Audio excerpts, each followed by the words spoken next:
Of Wednesday, November 8th, 2017, Richmond Community Schools Board of School Trustees work session. Please stand for the pledge to the flag. I pledge allegiance to the flag of the United States of America and to the republic for which it stands, one nation, under God, indivisible, with liberty and justice for all.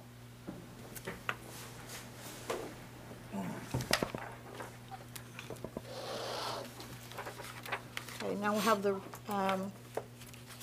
reading of the mission statement. Richmond Community Schools guide students on pathways of learning to a future of limitless possibilities. Thank you, Brad. And the reading of the vision statement. Richmond Community Schools, a community nurturing mind, body, and spirit to prepare students of life of choice, purpose, and service. Excuse me. Thank you, Debbie. Thank you. And now, is there any public commentary? No one signed up? Okay, we'll move to the consent items. Our consent items this evening are approval of minutes from our last meeting, and then also the human resources, including the purple addendum that was at your desk tonight. Okay, do I hear a motion that we accept the consent items? So moved. Okay, do I hear a second? Second. Okay, any comments or questions? All right, all in favor, say aye. Aye. Aye. Any opposed? Motion carries. Debbie, your plate's getting ready to fall. Again. I didn't do it this time. Okay.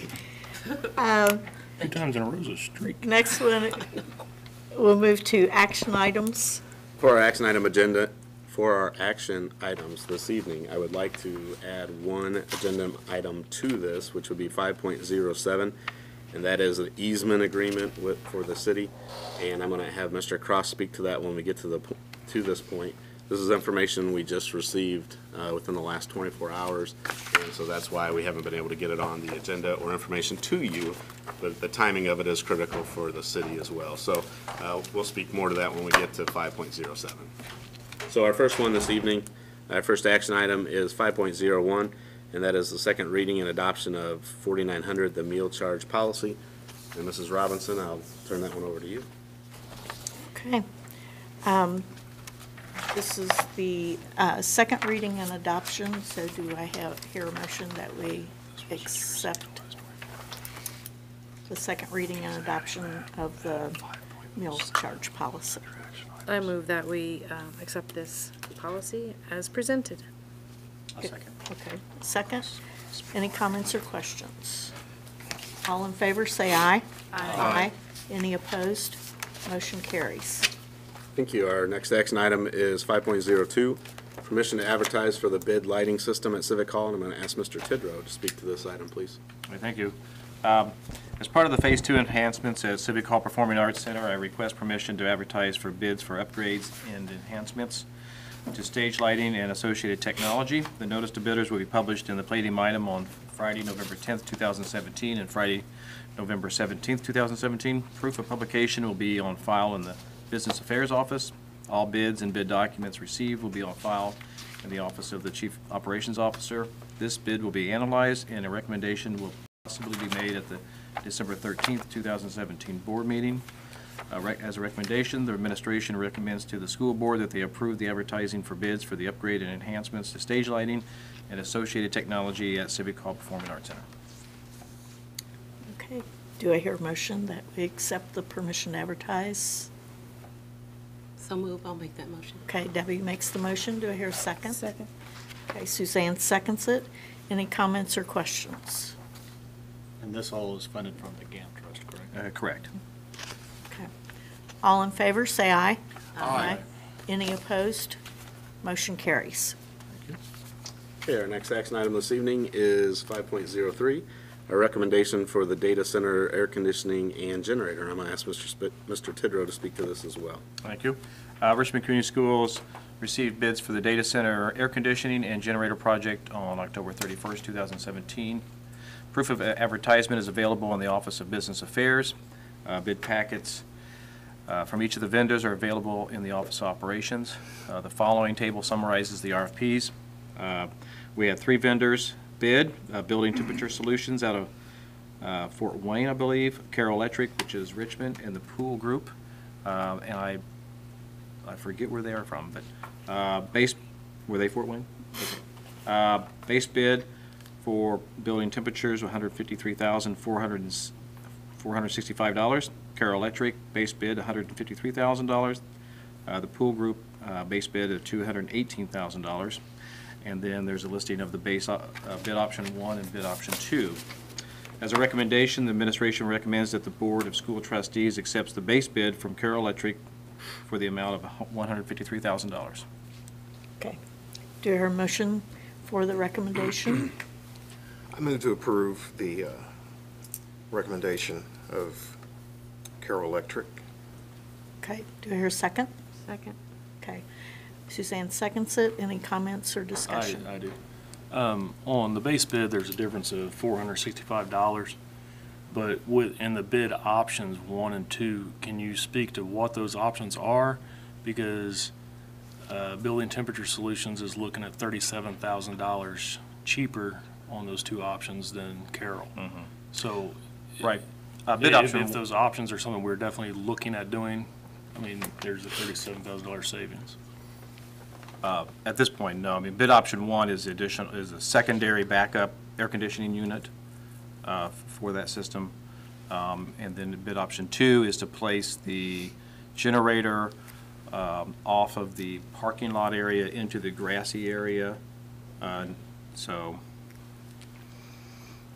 we're not doing those options. We're So not- We're not doing those those are options. currently not in the works to do. correct. Okay, so we're just on the base bid. On the base bid, you're right. That's what we're Okay. going for, yes. Okay, thank you. Okay. Any other comments or discussion? All in favor, say aye. Aye. Any opposed? Motion carries. Thank you. Our next action item this evening is 5.04. That is our Ivy Tech agreement. I am not going to read the entire agreement to you as it's several pages long. Basically, what this is an agreement that we will work with Ivy Tech for the early childhood program for practicum students to be in our buildings. This really gives us a way to form relationships with early childhood teachers that are coming out of the program, and has really been a good thing for us. So we just want to continue this agreement that we've had in place with Ivy Tech for years, and so we're bringing that to you for approval this evening. Okay. Do I hear a motion that we approve the Ivy Tech agreement? All motion. Okay, Brad makes the motion. Do I hear a second? I'll second the motion. Okay, Aaron seconds it. Any comments or discussion? All in favor, say aye. Aye. Any opposed? Motion carries. Okay, our next item is one of our more exciting items of the evening, and that is the contract ratification with our Teachers Association, 5.05, and I'm going to ask Mrs. O'Brien if she would speak to this, please. Good evening, thank you. It's the recommendation that the Board of School Trustees approve the master contract between Richmond Community Schools and the Richmond Education Association. The contract was ratified by the Education Association on Thursday, November 2nd, 2017, and it is for a 2-year contract. Okay, do I hear a motion? I will very happily motion that we adopt this. Okay, we have a motion by Brad. Do I hear a second? I can second it. Okay, Jeff seconds it. Any comments or discussion? I say, very good job, job well done. I know that the strategy going in was very intentional, and I appreciate that we all were on the same page as far as making some moves that the opportunity became available, and I am excited that it's a 2-year contract. I think that's fantastic. Good job to all of you. Got to give accolades when they're due, and it is a very good job on all parties involved.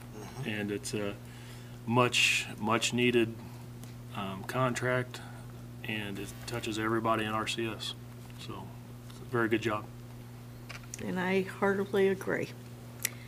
I think we also, at this time, I thank the board for your support in this process and making, being willing to be aggressive with this as we could be.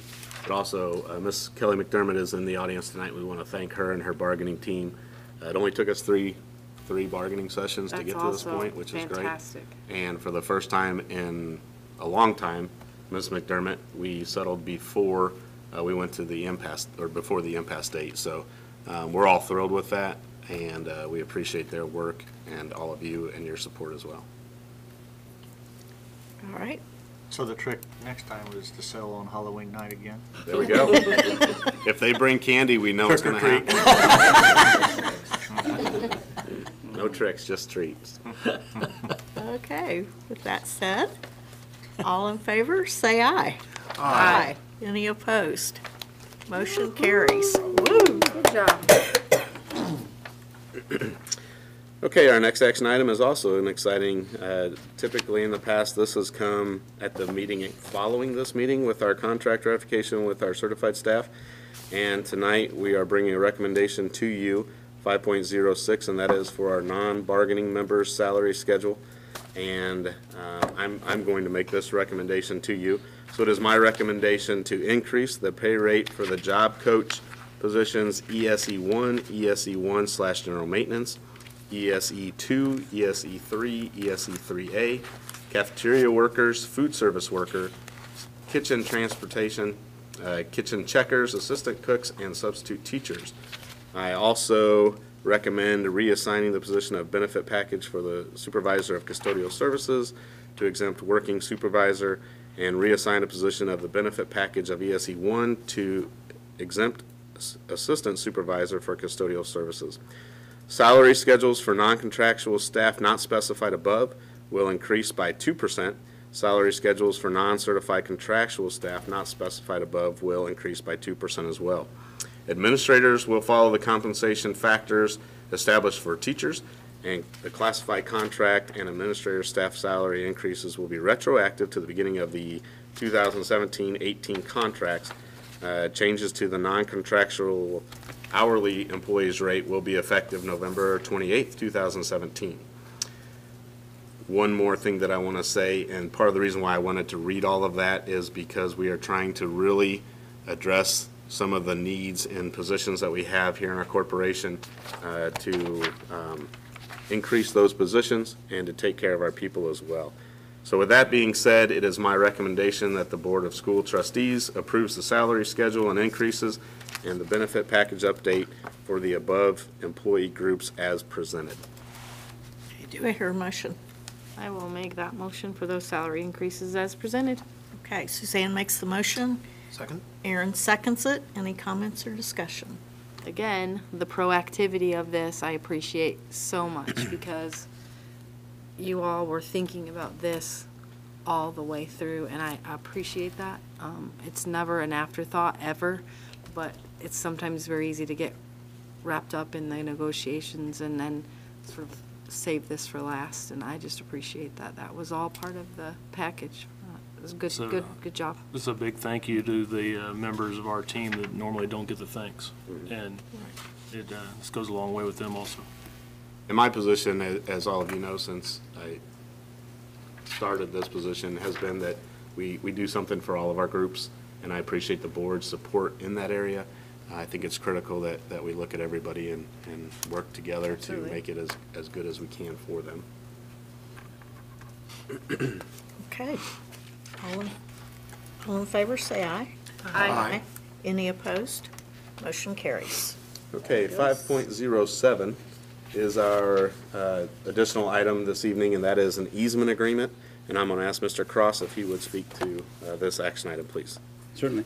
I apologize to the board for springing something like this on them at the last minute. I had originally thought that we would bring this to the next meeting, November 20th, and then today I was told by Assistant City Attorney they really needed it because this is part, a very small part, but it's part of the overall sanitary district refinancing for the bonds that are going to be part of the next phase of the separation project that the City of Richmond is under order to comply with from the APA to separate its storm and wastewater to avoid overflows when in times of heavy rain. So I'd worked with the city engineer for some time now, and then we got finally, when the Common Council approved the bond ordinance, which I think was delayed at least one vote. I think it was over 2 meetings. That occurred, I think, end of October. And then I got a copy of the ordinance, or the easement itself, night before last, and then yesterday I made some revisions and sent it back to the engineer with the intention that it would come up on our meeting on Monday, November 20th. And today, like I say, I was told this was part of the overall project, and these easements need to be in place in order for the bond closing, which is set for pre-closing on November 20th of the morning, and we don't meet till the evening. So with that apology in hand, what we are basically talking about is the area to the west, if you will, of our soccer fields where there is an existing sewer in place. That sewer line will be reopened, replaced, and upgraded as part of this project. And it will require that the little storage shed be removed, and hopefully replaced. If damaged or unable to be replaced, then it will be repaired. Rather, it will be replaced by the contractor as part of their project at the expense of the sanitary district, not at the school's expense. There will also be 3 small trees out there that will have to be removed. They will be replanted in consultation with the superintendent's office and as to location, type of tree, what have you. Those are very small trees right now. I don't believe there's any significant shade value to them. So with that being said, this will be an enhancement to our soccer fields.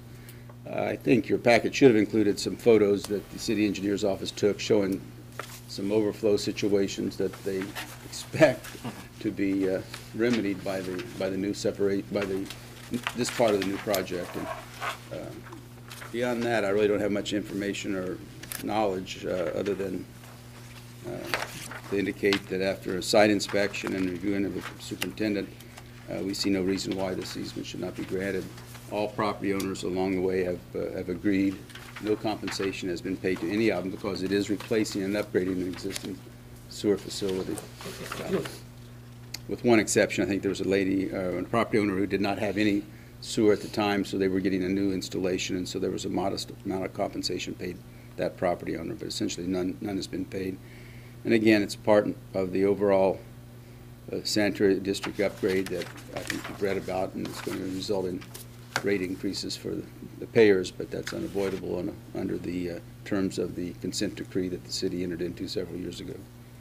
And I might add, board members, you know that I am a member of the Chamber of Commerce here in town representing Richmond Community Schools, and also a part of a couple different committees there, but one is the Issue and Advocacy Committee, and the state, or the city brought the plan for the sewer changes to our attention about a month ago, maybe a little bit more in our meeting.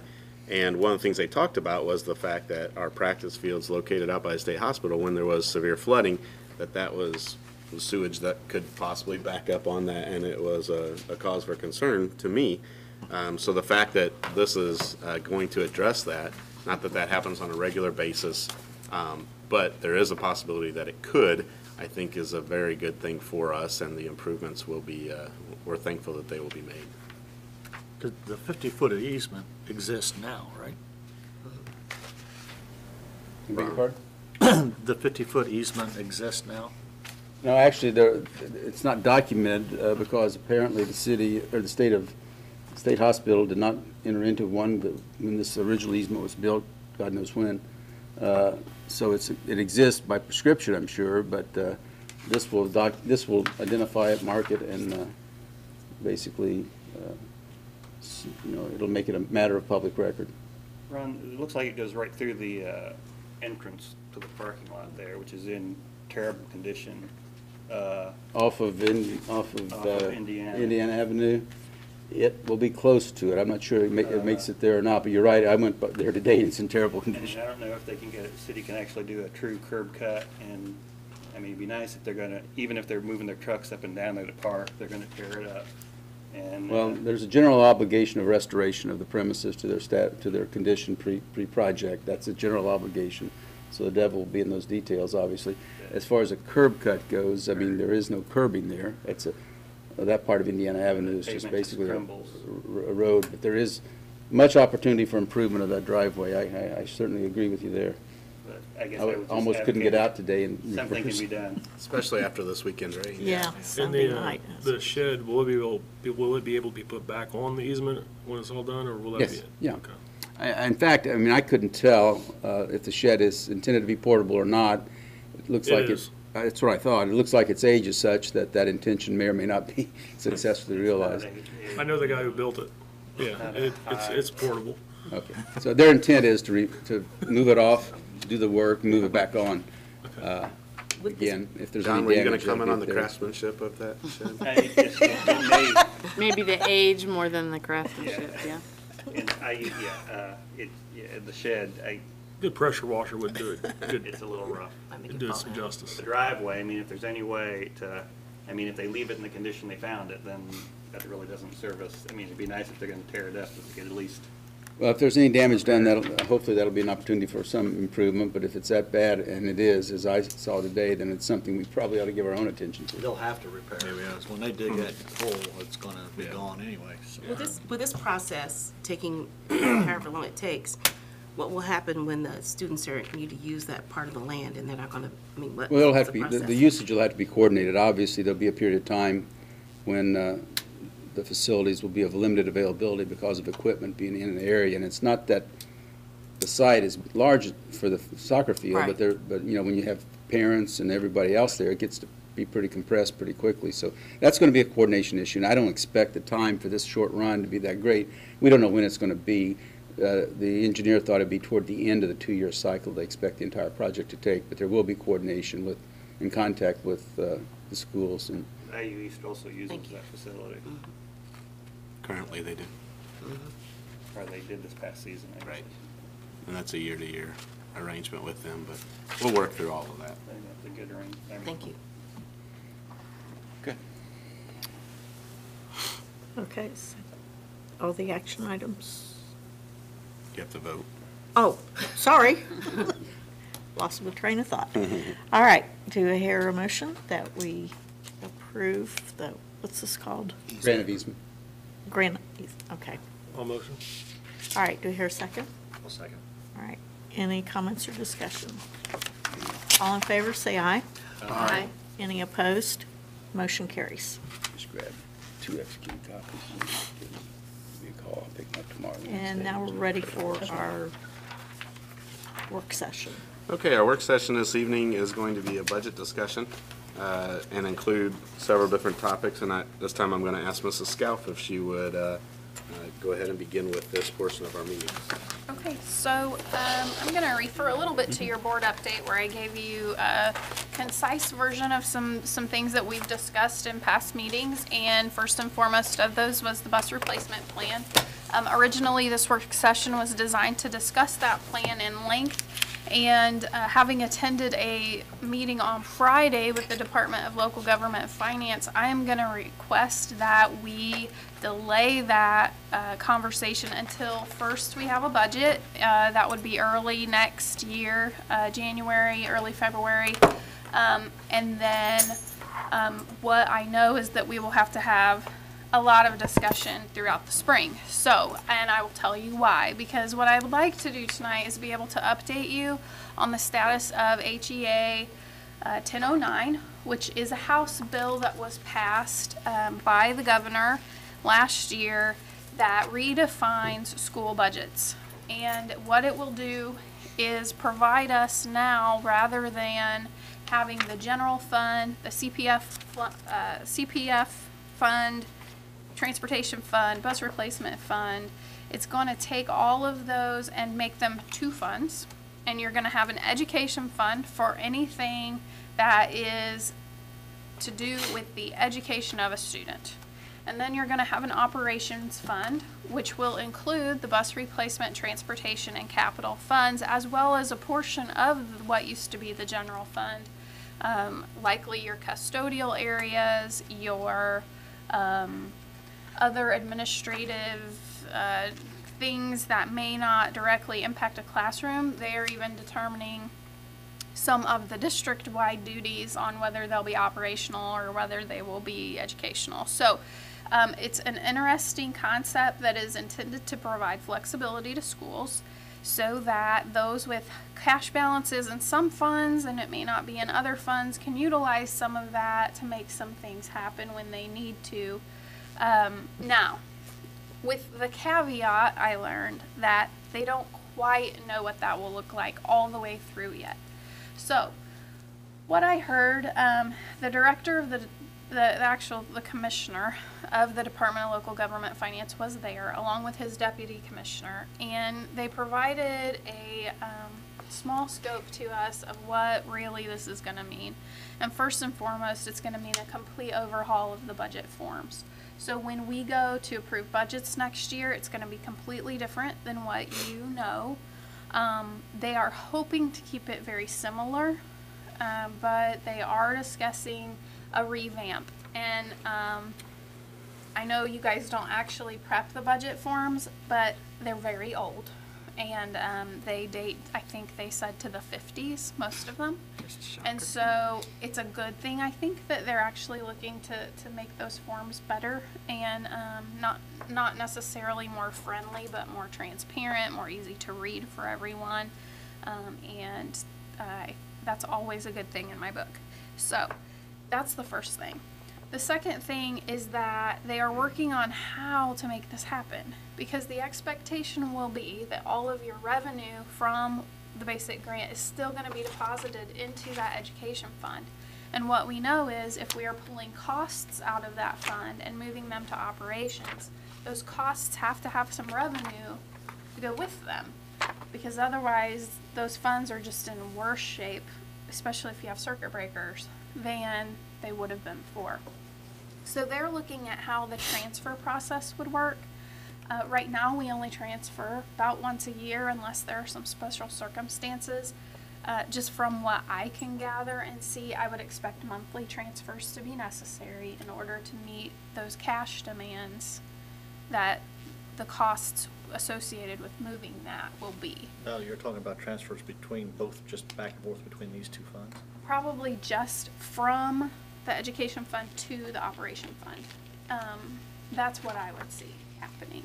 And we'll have to be very careful to make sure that what we transfer is what's needed, because I think that some of those rules that go along with CPF are still going to hold very true. And so we'll have to watch that, and there's more to come on this is what they're telling me. But that's going to be one of the big things that's coming too. The other thing is they're actually considering looking at the bus replacement plan totally differently. So that's my biggest reason for delaying the bus conversation, because I don't know if this was great information, but they are talking about possibly looking at a 5-year plan rather than a 12, or taking the 12 and revamping pieces of it. So if that's the case, we may not know what that needs to look like anyway. And we may have some other flexibility that we aren't aware of right now, that it would be a conversation that's going to change anyway. So if we are okay on the bus replacement plan to delay that until January, when we can have the cash budget discussion on how to pay for next year's buses, and then set up workshops, I think in the spring is what we will have to do next year for the budget, in order to build it the way that we need to. The other thing is, and this is very positive, is that operation fund now is going to follow an increase annually of the AV growth quotient. This is huge for us because up to now, CPF has always been rate capped, period. You've never had growth. They've never recalculated the rate since forever ago, and we've always been stuck at 31 cents minus our levy neutrality. So after next year, for 2019, we get to start growing that fund based on the growth quotient. Right now, the growth quotient is hovering around 4%.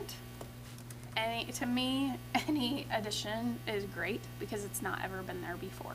So that's a positive thing that they're looking at. The other piece is that will also follow for bus replacement and transportation because it does go to the operation fund. So that's positive. And you said that was a state AV, right?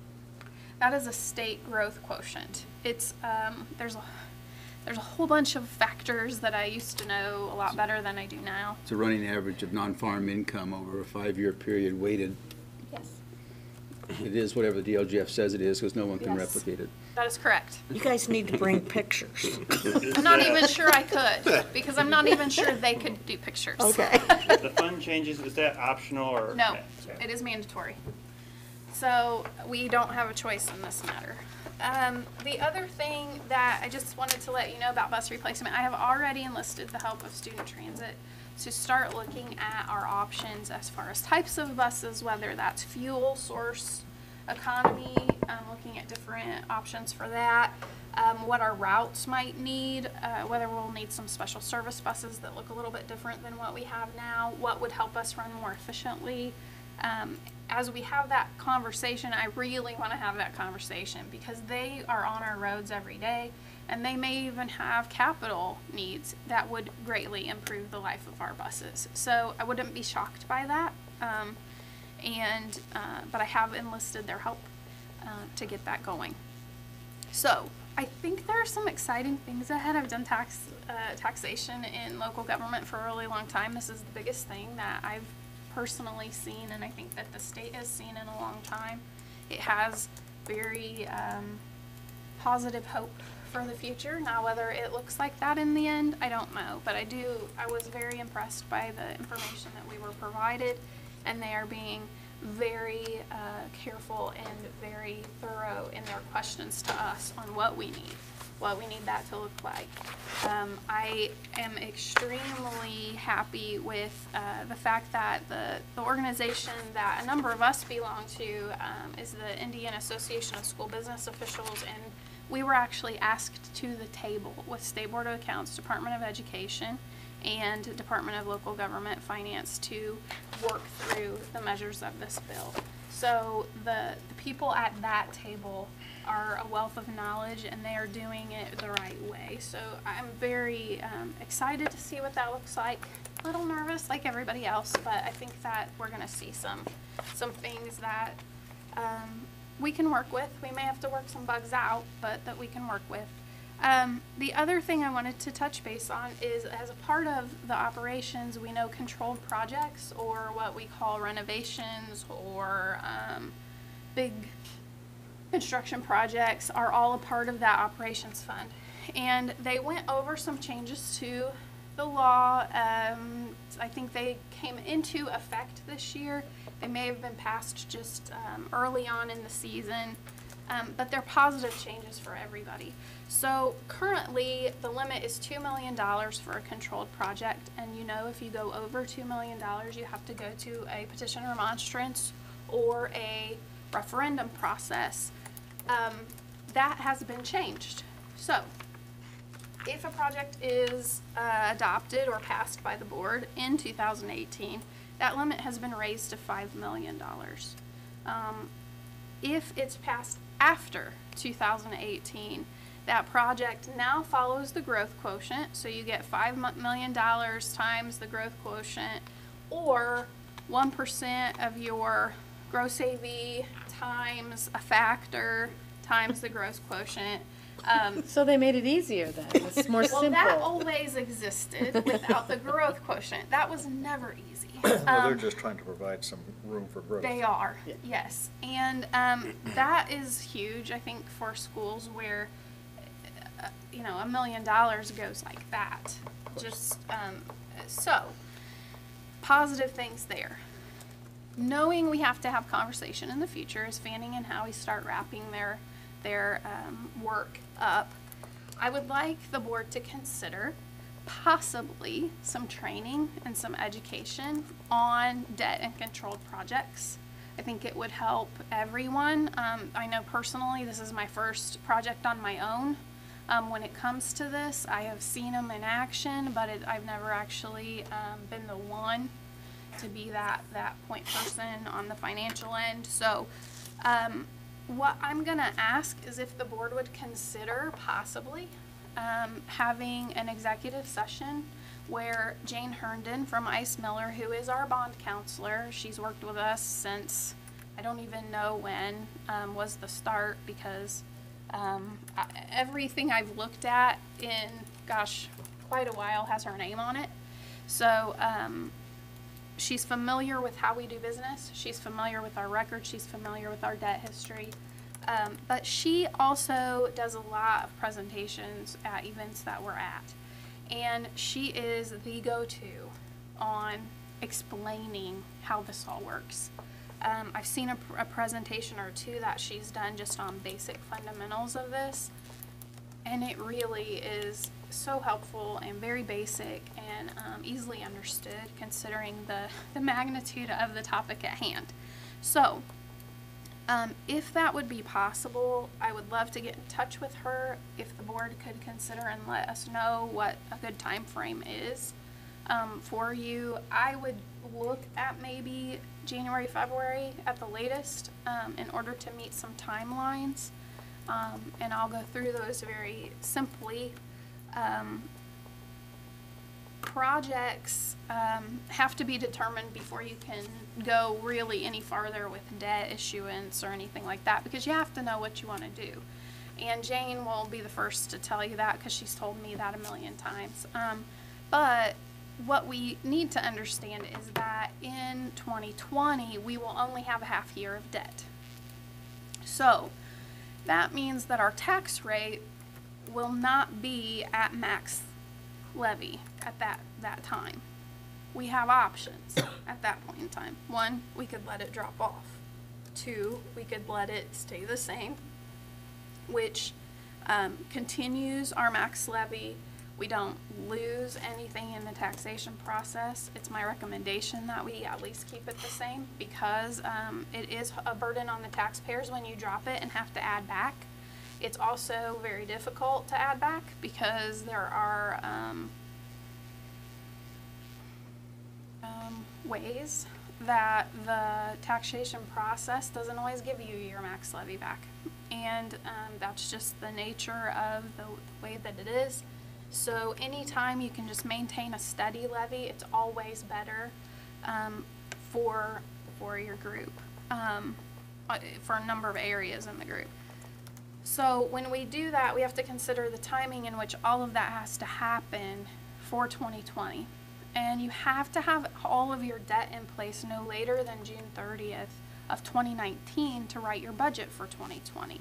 You can issue debt in December, but when you write your budget, you have to know how much that's going to be. Oftentimes we wouldn't know that that early. So we have, at least in the not so recent past, determined that June 30 deadline to meet those budget deadlines has worked well for us. And all of your amortization schedules get set in the closings and things like that. So when I look at if I have to meet a June 30 deadline, I need to back that up because you have to approve it before we can ever get to the closing date. So all of that would have to be determined in spring, preferably March timeline or April of 2019 to know which direction we were going to go on that debt so that there was time to arrange the bond sale. And Ron can speak to this probably better than I can for the sale of the bonds, the closing of all of the debt paperwork, and to have everything ready to start that budget process for the next year. That being said, that's a lot of work between now and then, and there are a lot of options to consider. So that's another thing that I think that Jane can help us with, and it's another reason that I'm asking tonight if you'll consider that as we move forward. And it's a good suggestion. I would point out, though, I don't believe you can discuss that in executive session. It would be more of a work session. Could it be if it was considered training and bringing in a representative for training of the board? It's a little, And if not, that's fine. a little bit of a stretch. Okay. It's not really training you in your roles. It's exposing you to decisions you're going to have to make. It's always your role to be fiscally responsible for the assets that's entrusted to you as trustees. But And it wouldn't be bad for it to be public No, I information think as well. I mean, the there's no more downsides to transparent you that. are in something like this throughout the process, even in its earlier stages, the more likely you are to be successful in the end, because the apparent apathy that sometimes the public seems to demonstrate when issues are talked about can galvanize pretty quickly when you're talking about raising their taxes. I think the key with that is just for the board to be, and not that we have a problem with this, but willing to have those discussions very openly with Jane when she's here, and she is one of the best, for sure. Well, and I think as we start thinking about all this, when you said basic fundamentals, that's where I'm at. You need a starting point to start thinking about all these big issues. Jane's very good. She's worked with us on our Yeah. last two issues, the test and then the dentist multi-projects that we did. And with the changes I saw the changes in the law, and I wasn't sure how they were going to settle out, so I think her practical knowledge will be very valuable to tell us what, how. Now, would these, so to speak. would these be like regular board meeting work sessions, or would we need a special session? Well, I think that depends on the will of the board. If we're gonna have her in, on a regular work session or a regular board meeting established date, my suggestion would be that we really limit the other portions of the agenda for that meeting so that we can spend a significant amount of time locked in on this and really working through it. Well, plus we don't want her sitting out there an hour waiting to get to. No. Right, I'd almost want to go to a special session so we can dedicate it just to that. I kind of would too, because when I do more that, I focus. want my whole brain focused on just I wouldn't have that. a problem with the regular if the business was super light. I mean, if it was a couple approvals or whatever, but we'd have to be okay with that. Plus, her schedule might dictate that Yeah. that doesn't work. And the other side of that is we continue to look at master planning and what's coming. Light agendas, I don't They're foresee not happening Right. probably. in the Yeah. near future, so. Well, and You it's, could get some dates, Okay. some tentative dates from her and bring them back. I would start with opposite Wednesdays. Okay. yeah, I agreed. Yeah, I Opposite agree. Wednesdays. Late January into February. Yeah, I would agree with that. Now, It's are gonna be you- super critical as we move I mean, forward. do we want to try earlier January, does weather dictate stuff too? We'll have to see with her schedule, but yeah, we'll try it, sure. Schedule it earlier if If you possible, guys that are way good if with that. if weather Are you ready delays for or anything like questions? that could Good come point. into play at once. So we're open I'm to, assuming that we'll the- try January and February. Rainy day fund is still gonna be in existence. At present, there was some, they were talking about, there were some problems with some things getting left out unintentionally in the legislation that passed this, so they're cleaning that up this session. They've got a list. And rainy day fund, some of that has to do with that, because there's some kind of almost like shall and will language that makes rainy day different, and they never intended that. So they're getting that cleaned up. The intent is not to have any change to rainy day. Well, I think it's kind of important, it's always, I've said this many times, is, especially since the law changed, I don't know, 5, 6, 7 years ago now, where the rainy day fund was originally a savings account, so to speak, in simple terms, and now it's become a fund to carry your balance, so I think we need to be very careful there, because I'm a little concerned. I can share your enthusiasm, but I can also flip to the other side rather quickly. Because depending on how far we dive down and separate educational cost from capital cost, let's say operations cost, there are several things that we have done as a corporation intentionally, especially when we did our severance bond, where we put some salaries into the general fund, and I want to make sure that we're respectful of both sides, because it'd be okay to end up with a surplus for a while in your educational fund, but when we start transferring these over, I want to make sure that we very quickly could raise the property taxes for the people in Richmond if we're not kept, because the tax fund is probably going to be the operations fund. Yes, it will be. However, what I can tell you is the idea from State Board of Accounts is we aren't going to have a lot of movement to pick and choose what we do. That it will be very clean. The other thing that Well, now, that's that- what they're saying. That's It's not movement that they necessarily- decide. That Yeah. may not align with the way we currently stand Maybe, either. yeah, possibly. What I do know too is that they are looking at still requiring a capital plan, still requiring a bus plan. So, and they're actually discussing, and this is something that they aren't sure how this will look, but they're actually discussing, you still have to maintain those 3 separate areas, but what's it gonna look like? Because you have, they're saying, you know, you'll probably have to turn in things that show each separate, what they call silos. And then that piece from the education fund you would show as that it's not as its own, but in a way its own area. So, but yes, I think those concerns are Well, legitimate. And I think as we take a look at the potential here, even the growth quotient, I understand that that would also factor in rate increases automatically, which is not something that we've been accustomed to as well.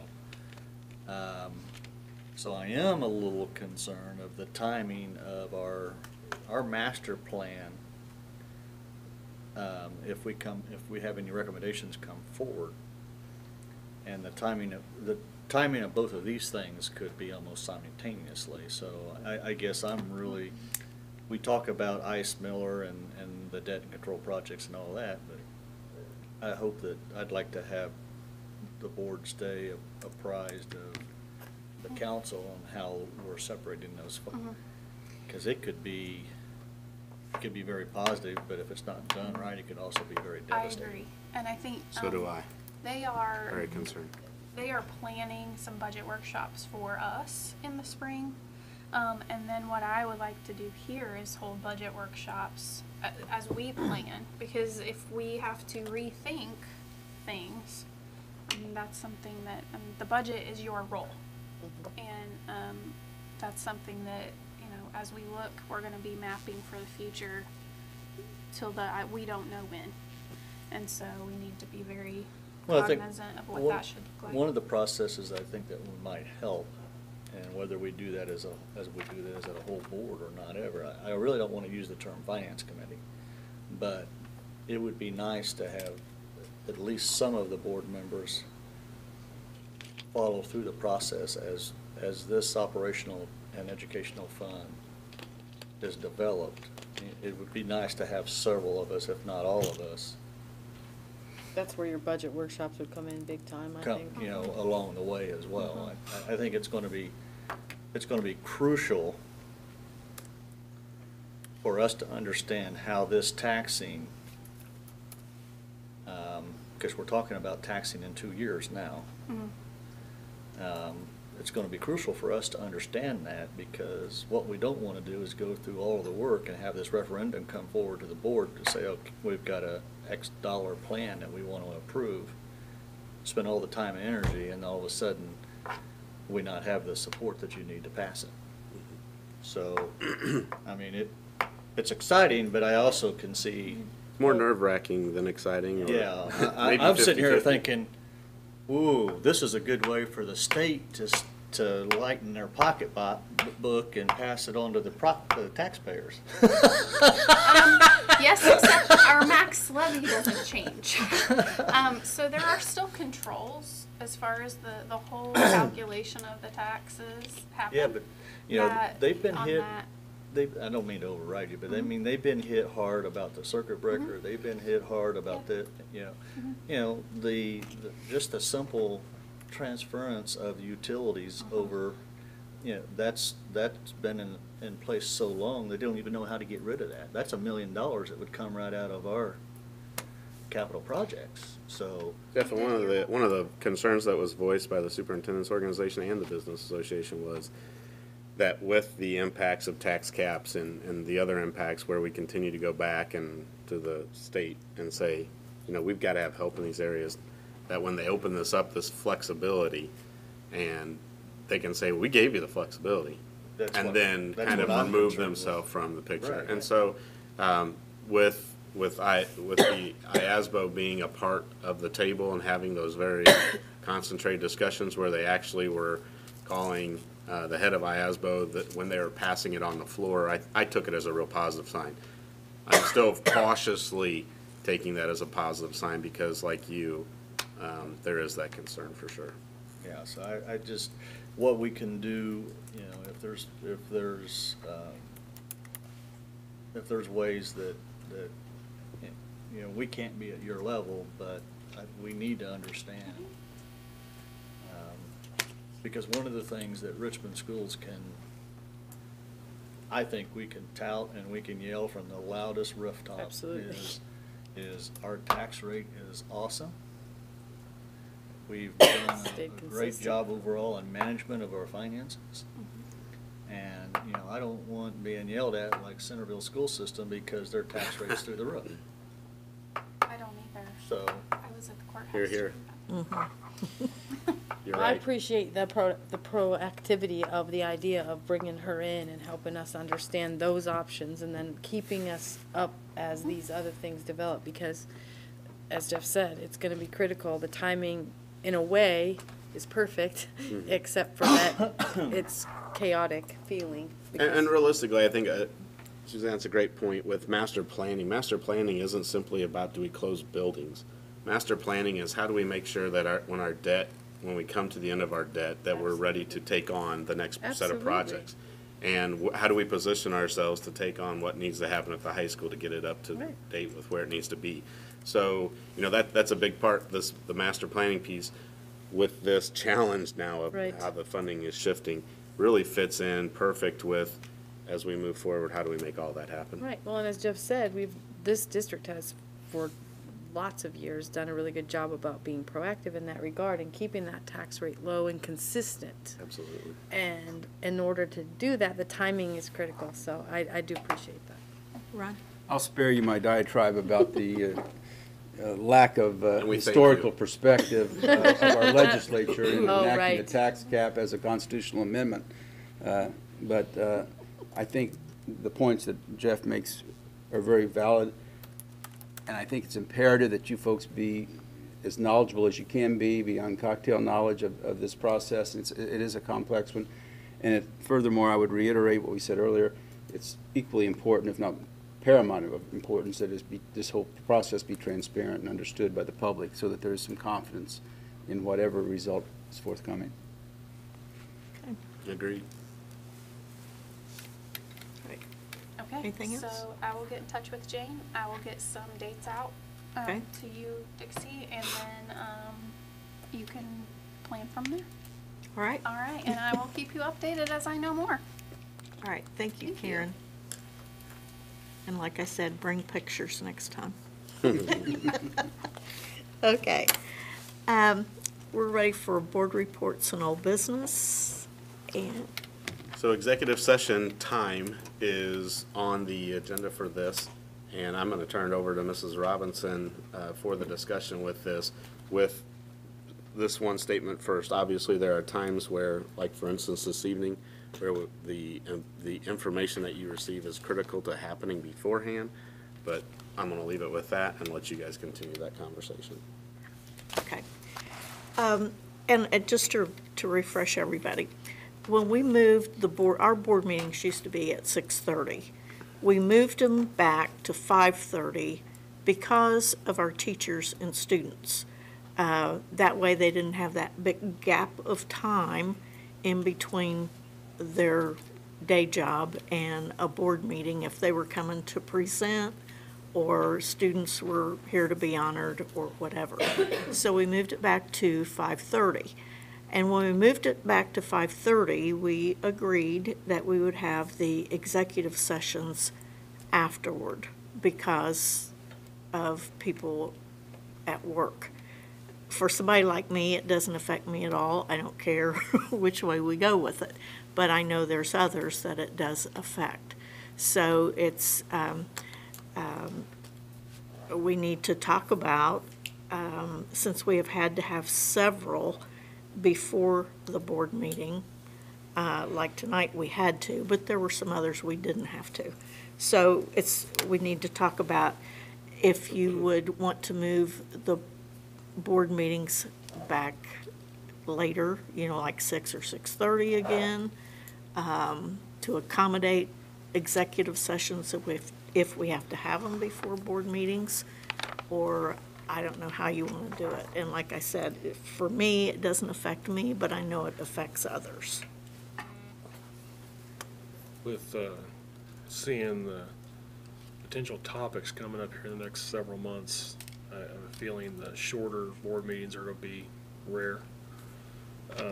So if we do move them back to accommodate the executive session beforehand, I would propose we go to 6 and not any later. I'm happy with 5:30, personally, I think if for we're our gonna, board meeting time. for me, it would be better, I like having it the way we have it, but if the executive sessions need to be a little longer, then we need to plan for a separate day as an alternative, if the 30 minutes before the board meeting is not Or enough. after. We've done them after before. You said do a separate day, did you say? That's another day, if they know that it might be more than 30 minutes, then maybe we need to have another day where we have that meeting. We could do it afterwards, but Well, and I it think. gets to be a long day. The only thing with that is, when you do it on the same day, it doesn't count as a separate meeting, so there's no compensation and stuff like that. Yeah, because we have to be careful with that too. So, and Aaron made this suggestion too, that if we have the ones that we have afterward, that we limit the time, That we, so they don't go on and on time forever. constraints, and, with all the things that we're going to have to deal with here at the board level, with planning Howie study, with the proposal on finances coming up at the beginning of January, we're going to have some meetings. Personally, I'd rather see us get started at 5:30 with limited executive sessions. Information that you have to provide us with prior to, and we can get a lot done in a half hour prior to, and then we can focus on the meat of what we have to do for after that. But I mean, we're going to be in the winter months, the dark days, and we're going to have people who are coming in to participate and to present with us. I'd rather see us get them here early than later, so we get them back to where they have to go, and be mindful of them. Could we consider like having an executive session before, and then as we're running along and we get into some deep conversation, we realize we need to table it, have our board meeting, and then maybe meet after the board meeting? I don't, Is that You too have Problem comes to with advertise advertising it. of the executive session. No. So Debbie said if we start and we realize we're not going to get through it, can we just go ahead and continue the executive session afterwards? I don't think you Oh. can. Because of the advertisement of it. Okay. You'd have to advertise Every before meeting and that we after. have has to be Yeah, well, advertised. that won't work. I think having the meetings at 6 o'clock is a good compromise, personally. I mean, the executive sessions at a half an hour, as they What- are now, before the board meetings, often seem rushed. What's the time frame for advertising on a board meeting 48 hours. 48, and executive meeting? same thing. Okay, so therefore, why don't we do this, keep our board meetings at 5:30, and if we realize we're gonna have to have a executive session, you've gotta advertise it anyway, push that board meeting back to 6, and do the executive meeting at And 5:30. we have to have an executive session? Yeah, So we leave it at 5:30 for the normal time, but if we're going to have an executive session, then we bump it back. Then we've gotta advertise anyway, so I see what you're change the saying. advertisement for the board meeting at 6 o'clock and the executive at 5:30. Yeah, The but only don't you have problem- to put out your board dates Dates. a year, and times the a year times. in advance? Yeah, but he just said 48 hours for advertisement. Yeah, Well, I would just, I mean, you can advertise your regular meetings one time, as long as you don't deviate from the time, date, or place. So, you can say we meet the second and fourth Wednesdays every night at 5:30 PM, administration building, blah, blah, blah.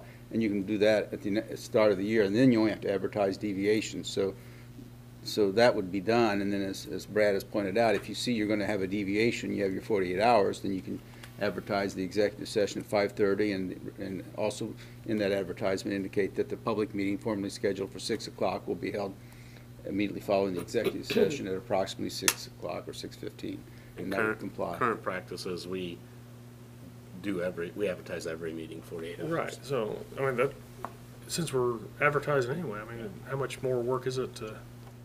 Kim, just when she puts it up there, we just change the time. Is everybody agreeable with that? The only time it becomes a real hardship for me is when the 5 o'clock becomes kind of regular, where there's a lot going on. But 30 minutes has become a little bit too short sometimes.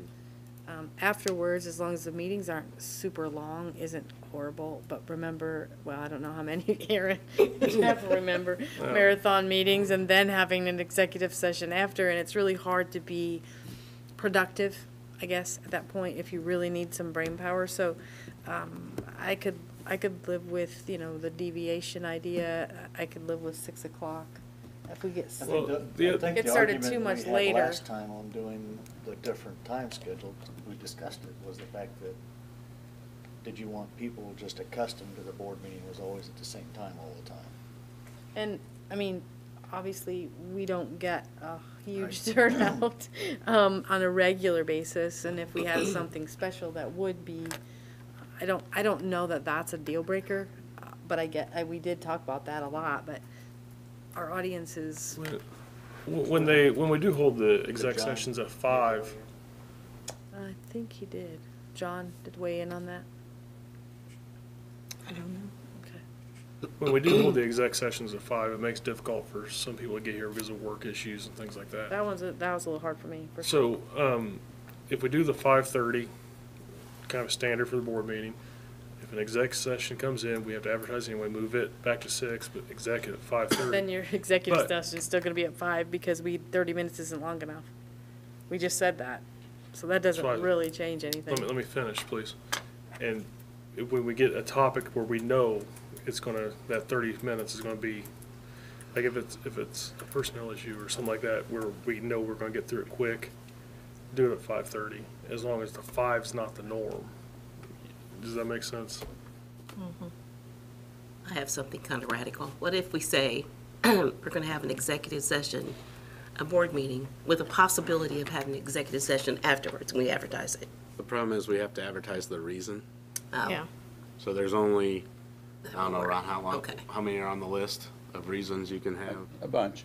Yeah. But you have to advertise the reason, so you just can't, Ahead of time. I mean, just as a matter of perspective, over 40-some years, not all of which, we didn't have an open door law for all those 40 years, but since we've had one, this board has been very judicious, and I commend the administration and the board. Even as complex as the issues with which you deal, the size of the budget for which you're responsible, you don't need to have an executive session after every meeting. And there have been administrations in the past where that was the rule, whether before or after. So I commend you for the fact that when you call them, you need them. And to the extent that I need to be involved, I can do either. So the board's pleasure should be what is the board's pleasure. Touching what Ms. Moore was saying, if we advertise for an executive session, does it have to take place? No, we cancel. To where if we see something that can be discussed after a board meeting also, that is not pertinent to that actual board meeting, could we advertise before and after? And if we don't need the after, we don't do it? Yes, I mean, as long as you advertise the proper topic. I mean, you've done that in the past. You've had executive sessions both before and after. Just makes for a long night for you folks. I'm okay with moving the meetings. I mean, I'm okay with 6 o'clock. I leave work a half an hour early when we have executive sessions at 5 o'clock. And, not too long ago, we had one at 4:30. I think we had moved the start time of the board meeting up, and so therefore, yes. Yeah, we did do that. All I'm, we all miss a lot of work already for board business. And you know, the agreement is when we did move the board meetings up to 5:30, that was with the agreement that the executive sessions would be at the evening instead of the front, so I'll go with what the majority wants. I just want to make sure John gets an opportunity to weigh in, so we don't have to make the decision tonight. Yeah. I don't know. Well, we I've can, not asked him, so. well, since we've heard from everybody, do you want to, and John isn't here and he works too, do you want to have a little bit more time to think about it? Let's table this. And bring it back to the Let's next, table this, that way he gets the Okay. opportunity. Have him email, or you email John so he I can will. reply to it and we can all see it. And okay. if anybody else wants to chime in with any other recommendations they come up with, then that'd be the time to do it. Okay, Sounds good. great. Ready for preview of upcoming meetings and events? Okay, a couple of things. Want to remind you, tomorrow we have our next round of community meetings. We'll be meeting at 11 at Morrison Reeves Library. And the intention of that one is to really try and get that business crowd at the lunch hour. Met with several, or I was at the chamber meeting today, and several said they were planning on being there. I also sent out personal invitations for that meeting as well as the evening meeting, which will be at Fairview as well. So then we also, tomorrow afternoon at 1, I want to say 1:30, but it may be 1:15, we are going to be meeting with a group of about 115 students that represent Tess, Dennis, Hibbard, and the high school, at the high school. And we'll be going through presentation and doing the survey with them as well. So trying to get input from our kids as well. That was brought up, and I think that was a very good suggestion. So we'll be doing that tomorrow. And then ending the evening at Fairview with our community meeting there. Also want to remind the board, next week on the 14th, which I believe is Tuesday, we will have a Wayne County Chamber Network lunch at the high school. This is the first time that the chamber has done anything like this. I approached the chamber with this topic, and they were very supportive of this and thought it'd be a great thing. So Phil DeMaco has really taken the lead on pushing this through. Again, we have sent out personal invitations to some of the key stakeholders here in town as well to try and get them to this meeting. And I invite all of you to be there as well. We're going to be in the conference room right there by the cafeteria, and lunch will be provided by our food service. And then we're going to tour the Career Center as well as the high school, and then have presentations on every area of the high school that we can think of, just to try and keep our community informed of the great things that are happening at Richmond High School. The last thing that I'd like to remind the board of, and that is that our next scheduled meeting is not on a Wednesday night. We've moved that up to Monday night because that's the week of Thanksgiving. And so just want to make sure that all of you remember that. With getting things posted so that you have time to review that, that'll be a challenge just because we compact that schedule. So we will try to get the information up on the board docs page by Thursday, therefore giving you Friday, Saturday, Sunday to review before we come into that Monday meeting.